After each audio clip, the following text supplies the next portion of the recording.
오 하나님, 땅과 하늘의 주인이신 당신께 제가 무엇을 바치리까? 제 마음과 영혼과 육체를 바치오니 거룩한 산 제물로 받아주소서. 보잘것없지만 제가 지닌 모든 것입니다. 지금 받으시는 것이 저의 모든 것입니다. 나의 하나님, 당신은 이제 제 영혼을 가지셨습니다. 더 이상 저는 제 것이 아니라 당신의 것입니다. 당신의 것을 지키시고 크신 손으로 움켜잡으시어 희망으로 흥겹게 하시고 사랑으로 불타게 하소서. 당신께서 제 마음을 가지셨으니 끝날까지 하나님의 영광을 나타내 주소서. 하나님은 제 육체를 가지셨으니 당신의 거룩한 처소로 만드시고 뜻하시는 대로 사용하소서. 여기에 당신의 빛을 영원히 비추시고 이 집을 하나님으로 가득 채우소서. 오 삶의 근원이시여, 이 몸 안에 사시고 이 몸 안에 움직이시어 마침내 저의 모든 삶이 그대로 사랑이게 하소서. 예수님의 이름으로 기도합니다. 아멘. 방금 한 봉헌 기도는 감리교 창시자이시죠, 요한 웨슬리 목사님의 기도문이었습니다. 자, 오늘 주님 주시는 말씀 같이 보시겠습니다. 이사야서 58장 3절에서 7절입니다. 이사야서 58장 3절에서 7절, 우리 한 절씩 교독식으로 읽고 마지막 7절은 다 함께 한 목소리로 읽겠습니다. 주님께서 보시지도 않는데 우리가 무엇 때문에 금식을 합니까? 주님께서 알아주시지도 않는데 우리가 무엇 때문에 고행을 하겠습니까? 너희들이 금식하는 날 너희 자신의 향락만을 찾고 일꾼들에게는 무리하게 일을 시킨다.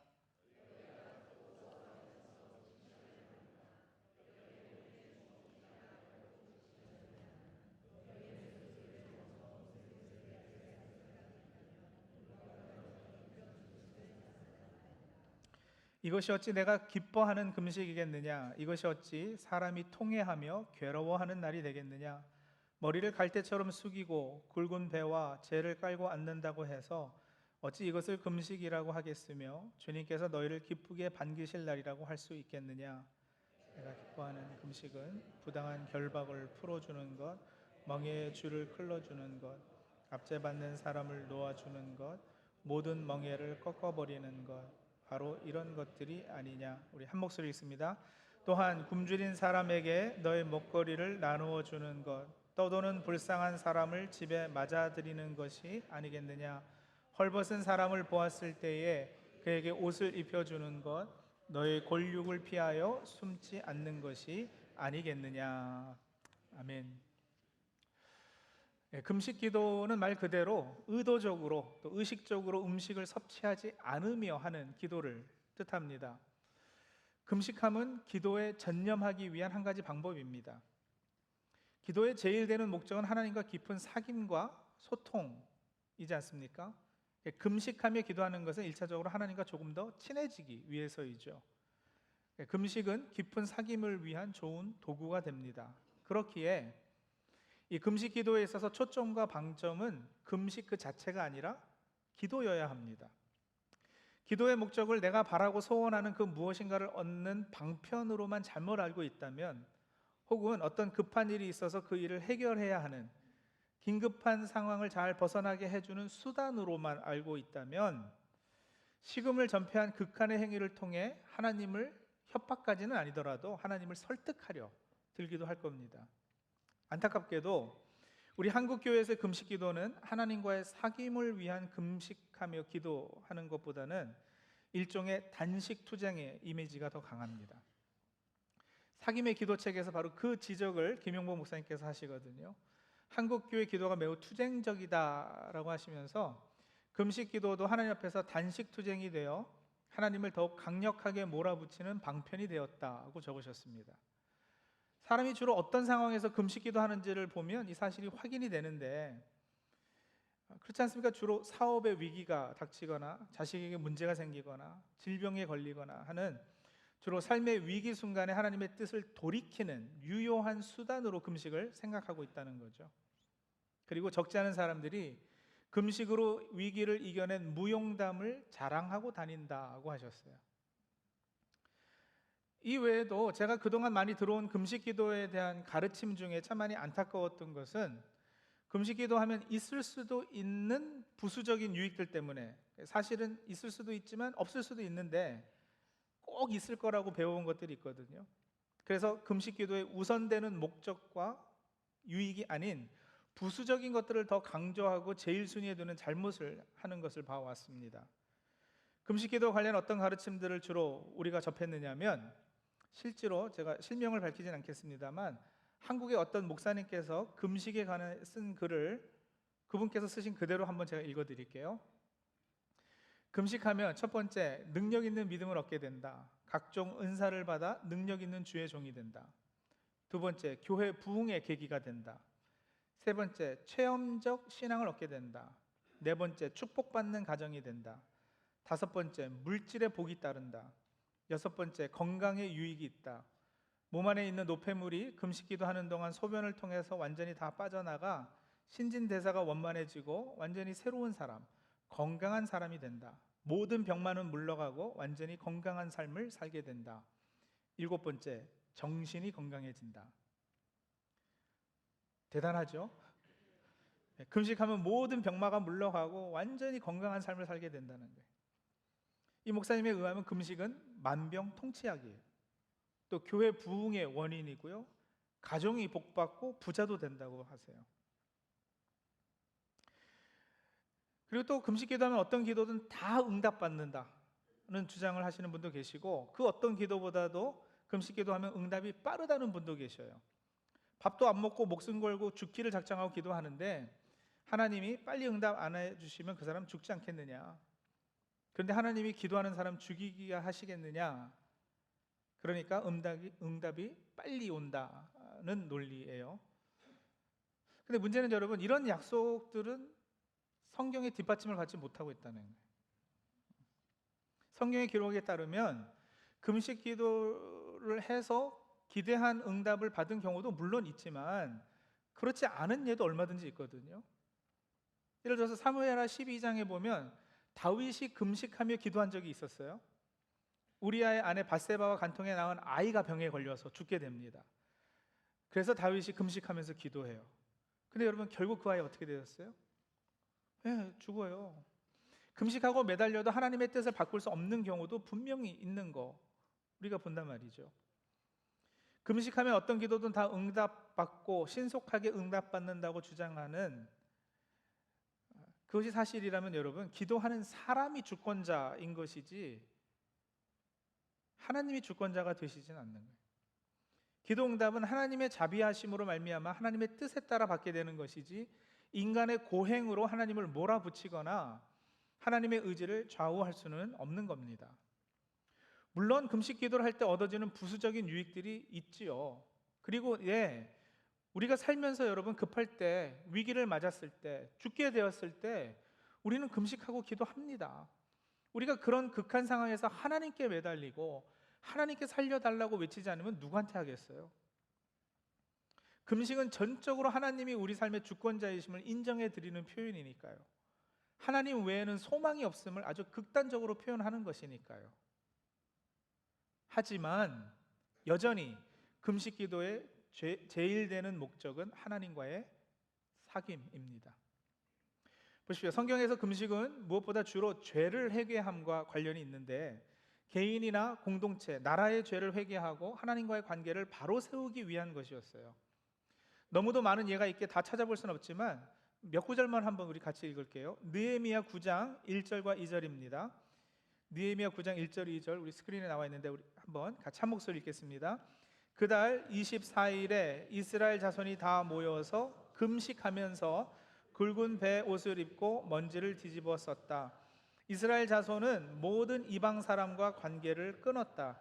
그들은 제자리에 선 채로 자신들의 허물과 조상의 죄를 자백하였다.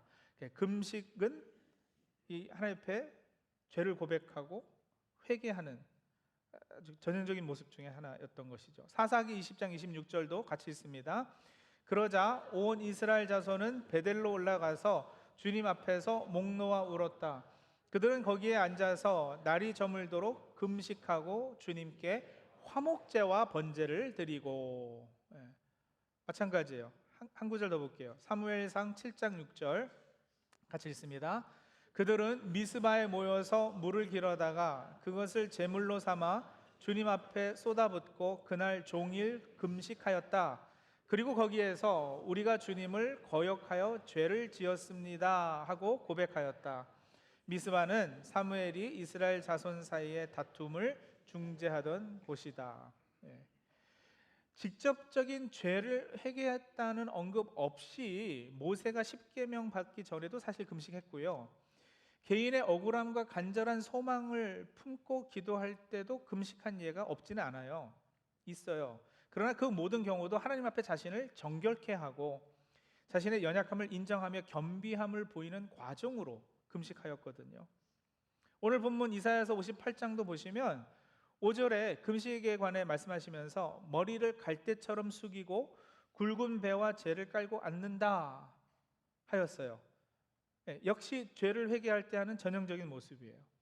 그리고 3절에 보시면 우리가 무엇 때문에 고행을 하겠습니까? 하였고, 다시 5절로 돌아오시면 이것이 어찌 사람이 통회하며 괴로워하는 날이 되겠느냐라는 표현이 나오잖아요. 고행한다, 통회하며 괴로워한다, 이런 표현은 금식하는 것을 의미하고 있어요. 근데 금식과 관련해서 이 고행한다라는 단어는 레위기 16장 29절에서 먼저 사용됐는데, 다시 말하면 이사야 선지자가 레위기 16장 29절 표현을 가져다가 지금 여기서 인용한 건데요. 레위기 16장 29절 30절을 제가 읽어드릴게요. 다음은 너희가 길이 지켜야 할 규례이다. 일곱째 달 그 달 10일은 너희가 스스로 고행을 하는 날이니. 스스로 하는 고행이에요. 스스로 괴롭게 한단 말이죠. 그렇기 때문에 아무 일도 하여서는 안 된다. 이것은 이스라엘 사람이거나 너희 함께 사는 외국 사람이거나 다 지켜야 한다. 이날은 너희의 죄를 속하는 날, 너희가 깨끗하게 되는 날이기 때문이다. 너희가 지은 온갖 죄가 주 앞에서 씻기는 날이다.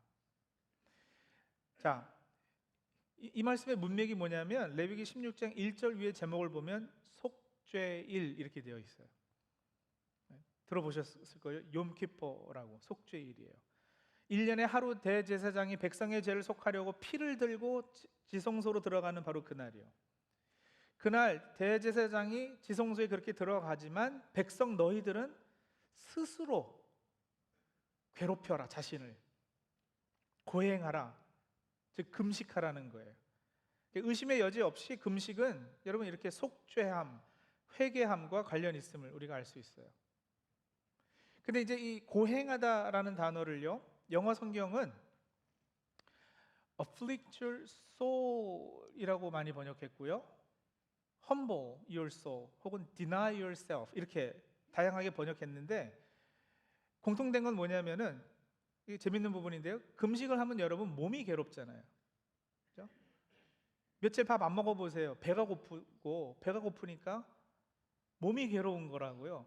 근데 이 번역들은 괴롭히는 그 대상, 괴롭게 되는 그 대상이 몸이 아니라 뭐예요? soul이라고 그랬고요. 자기 자신, self라고 그랬잖아요. 그죠? 그래서 괴로워지는, 그래서 부정이 되는 대상이 마음, 그 존재 자체가 되는 거예요. 무슨 말이냐? 여러분, 금식하며 기도하는 가장 근본된 목적은 단순히 몸을 괴롭게 하는 게 아니라, 우리는 금욕주의자들이 아니거든요. 하나님 앞에서 자신을 철저히 낮추고 부정하는 거, 그리고 죄 때문에 그 마음에 번민이 생기고 괴로움이 일어서 개인이나 공동체, 나라의 죄를 진심으로 참회하는 것에 있습니다. 얼마나 많은 경우 우리는 하나님 앞에 심각한 죄를 짓고도 뻔뻔합니까? 죄 짓고도 번민이 없어요.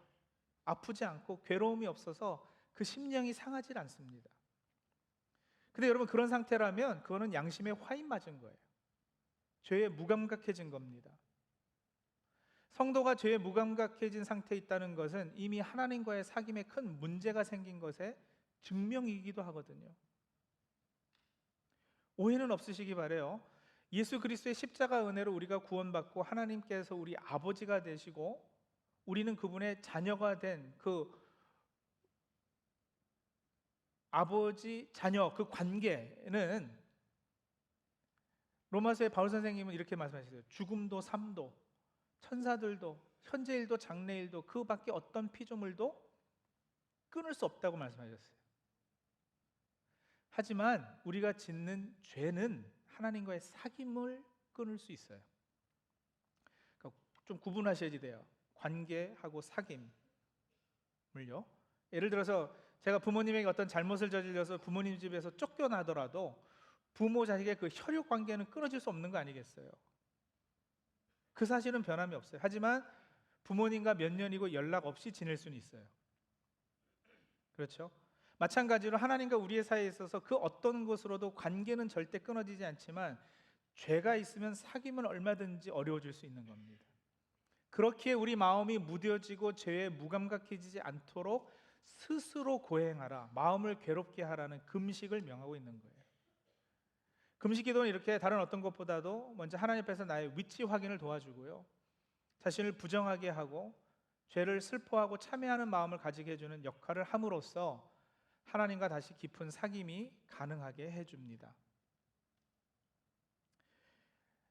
죄를 회개해서 하나님과 맡겼던 담을 헐고 껄끄러움을 없애서 깊은 사귐으로 나아가는 가장 근본적이고 제일 되는 금식 기도의 목적 말고도 이 금식 기도할 때 하나님과 사귐에 유익이 되는 몇 가지 부분이 더 있는데요. 하나는 금식은 우리가 하나님의 입으로 나오는 모든 말씀으로 산다는 것을 깨닫게 해줍니다. 음식이 우리를 살리는 게 아니라요, 하나님이 우리를 살려주시는 거예요. 내 생명의 근원, 그 소스가 음식이 아니라 하나님임을 고백하게 되죠. 또 그것을 금식으로 표현하면서 하나님과 더불어 고백하는 것이기에 금식은 강력한 사랑과 믿음과 신뢰의 표현이 돼요. 그래서 그 기도가 능력 있는 것도 사실입니다. 그래서 금식할 때는 여러분, 음식을 안 먹는 것이라기보다는 하나님의 말씀을 먹는 잔치를 하시는 거예요. 우리는 예수 그리스도를 먹는 사람들이잖아요. 그의 십자가에서 찢긴 살이 참된 양식이고 흘리신 피가 참된 음료가 되었어요. 그래서 금식을 통해 무엇을 금하고 안 먹는 것에 더 큰 초점을 두지 마시고요, 예수님을 먹고 마시는 것에 더 큰 강조점을 두셔야 할 것입니다. 그래서 금식하면서 배가 고프면 고플수록 그 배고픔의 에너지를 예수 고품으로 승화시키는 겁니다. 또 하나는 금식은 자신을 지배하고 있는 것이 무엇인지 정확히 드러내 보여줘요.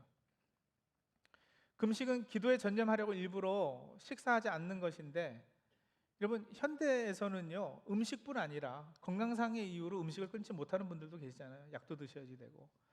음식뿐 아니라 같은 원리로 미디어를 잠시 금하는 훈련, 한 일주일 동안 TV를 보지 않는다던가, 하루 인터넷을 사용하지 않는다던가, 전화기 없이 좀 하루 지내본다던가, 그리고 그래서 얻어지는 고요함과 평안함을 기도에 전념하는 것으로 사용하는. 그러니까 여러분, 내가 이것을 금하면 하나님과 사귐에 더 전념할 수 있겠다 싶은 게 뭐가 있는지 한번 살펴보세요. 내가 혹시 그것에 묶여있고 지배당하고 있지는 않은지, 그러면 그것을 끊음으로써 잠시 내가 그것에 지배되고 있지 않다라는 표현을 한번 선포하는 거죠. 그리고 여러분, 하나 더, 금식이 주는 가장 큰 유익은 역시 가난한 마음을 가지게 되는 거예요. 그래서 하나님을 더 의지하게 되는 게 아주 큰 유익입니다. 금식한다고 사람이 갑자기 신령해지고 그러는 법은 없어요. 신령해지기는커녕 오히려 음식 앞에서 약한 모습을 보일 가능성이 큽니다. 그리고 그러다 보면은 몸도 괴롭고 생각도 마음도 굉장히 이렇게 초췌해질 가능성이 크거든요. 여러분, 내가 얼마나 약한 존재인지를 금식하면서 확실히 깨닫게 돼요. 제가 대학 다닐 때, 대학 졸업하고 신학교에 갈 것인가, 그래서 목회자가 될 건가, 하나님이 나를 과연 이 목회의 길로 부르셨는가, 그 소명을 확인하고 진로를 결정하는 문제를 가지고 기도원에 들어가서 금식 기도를 한 적이 있어요. 저 아래 메릴랜드에 안나산 기도원이라고 있었는데 지금도 있는지 모르겠어요. 그 기도원에 가서 일주일 날짜를 정해놓고 금식을 하는데, 첫날은 그냥 어떻게 지나갔어요. 이틀째 날 아침 지나고 점심 지나고 오후가 됐는데 여러분, 금식하는 게 오히려 기도에 방해가 되기 시작하는 거예요.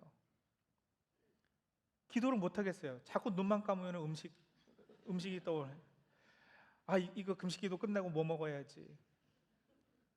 기도원에서 내려가면서 어느 식당에 들려서 뭐 먹어야지. 자꾸 이런 것만 떠오르고 집중이 안 돼요. 그러다가 바닥에 떨어져 있는 땅콩 하나를 발견했어요. 제가 여러분 정말 거짓말 하나도 안 하고 그 땅콩 하나를 들었다 놨다 들어서 다시 냄새를 맡아보고 한동안 그걸 들고 서 있으면서요, 여러분 이 유혹이 얼마나 강렬하든지, 안 그래도 먹는 거 좋아하는 사람인데 그거 들고서 제 자신이 완전히 무너지는 경험했어요. 이게 나구나, 이게 나의 한계구나. 니까짓 게 무슨 신학교를 가고 무슨 목사가 된다고 지금 여기서 이러고 있느냐. 제가 나름 꿈이 컸거든요. 이민교회를 책임지고 우리 2세들을 위해서 커리큘럼을 만들고 교육 체계를 세우고 세계 복음화에 앞장서야지 막 이랬거든요. 근데 땅콩 하나 앞에서 흔들려서 지조를 지키지 못하는 주제에 뭘 하겠느냐라는 음성이 들려오는, 괴로웠어요. 근데 여러분, 그 땅콩 들고 서서 약간 과장하자면 개인적으로는 바울 선생님이 담에석 도상에서 한 체험 비슷한 거 했어요.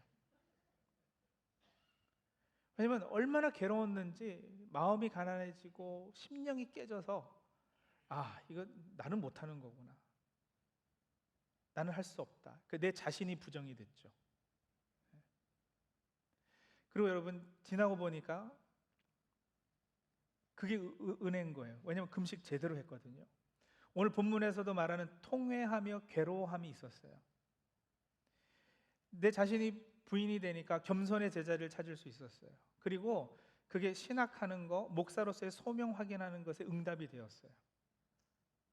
내 능력이 아니라 내게 능력 주시는 자로 말미암아 내가 목사하겠다, 그런 결단이 된 거죠.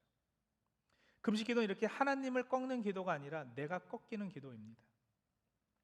성도님들, 하나님이 기뻐하시는 금식은 이렇게 자신을 부인하고 마음이 교만하지 않고 가난하게 되어서 더욱 하나님만 의지하게 되는 거.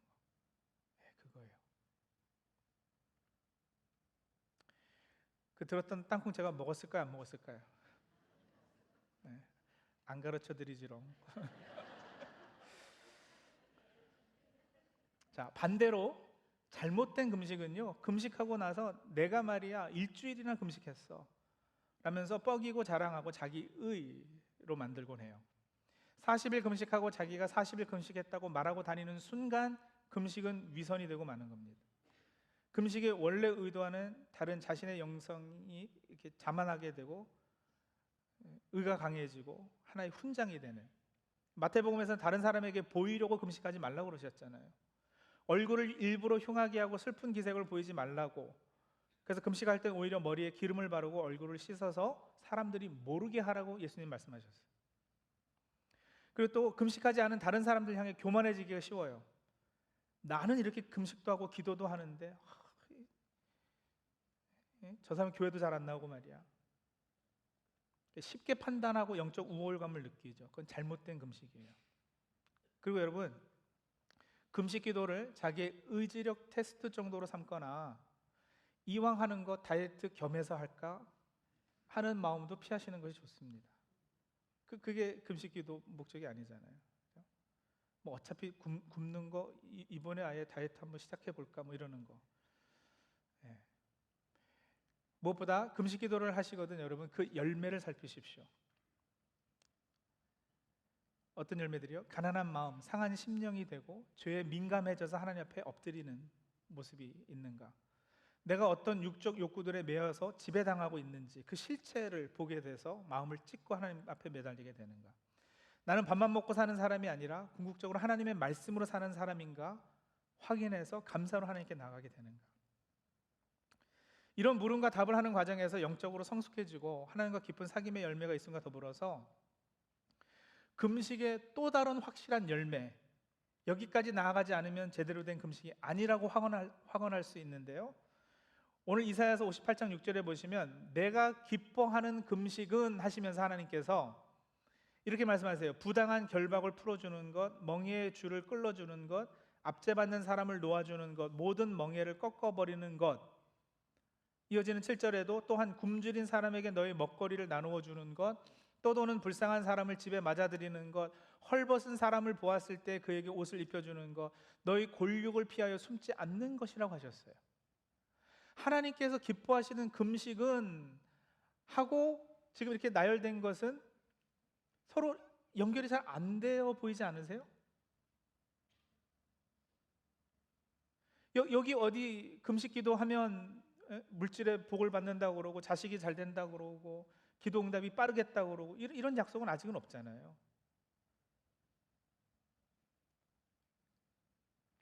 금식 기도와 이웃에게 사랑과 정의를 베푸는 것이 분명 어떤 관련이 있어요.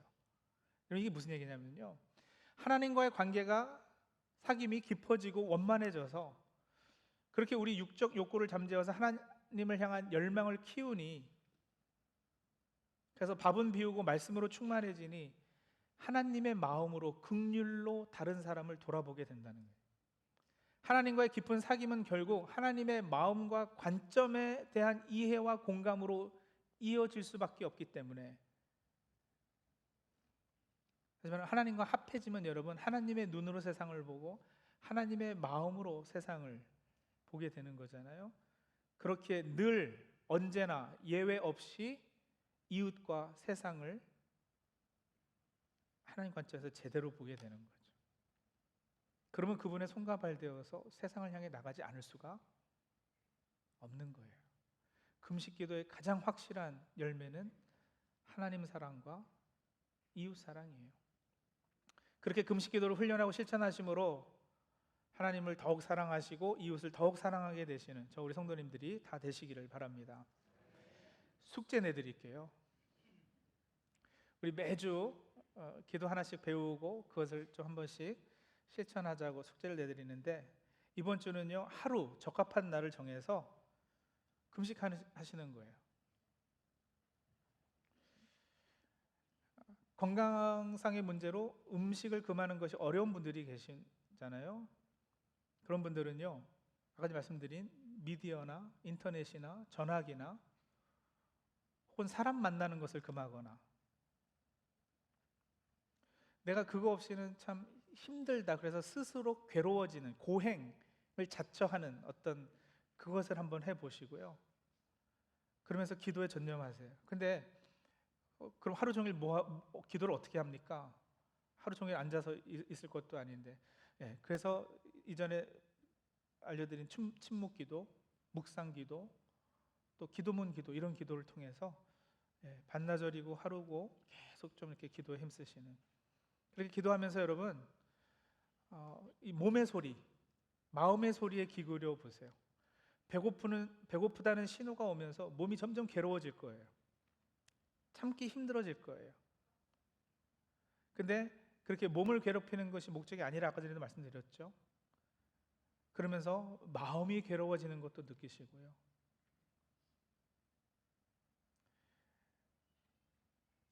이 정도가 나의 한계다, 이 정도 의지력 가지고 내가 하나님 자녀로 세상에 살아갈 수 있을까? 없다라고 결론 내리시면서 자신을 부인하시고 하나님을 더 의지하시게 되는 금식 기도의 유익을 누리실 수 있기를 바랍니다. 기도하시죠.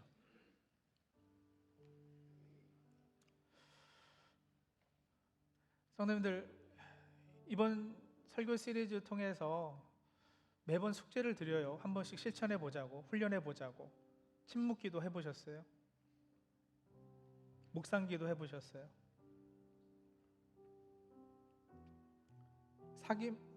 기도문 기도 해보셨어요?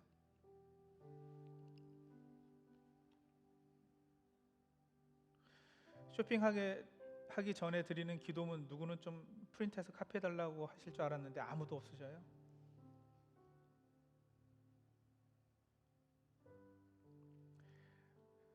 근데 이번 시리즈 하면서 말씀드리지만 우리 기도가 굉장히 좀 이렇게 편협했어요.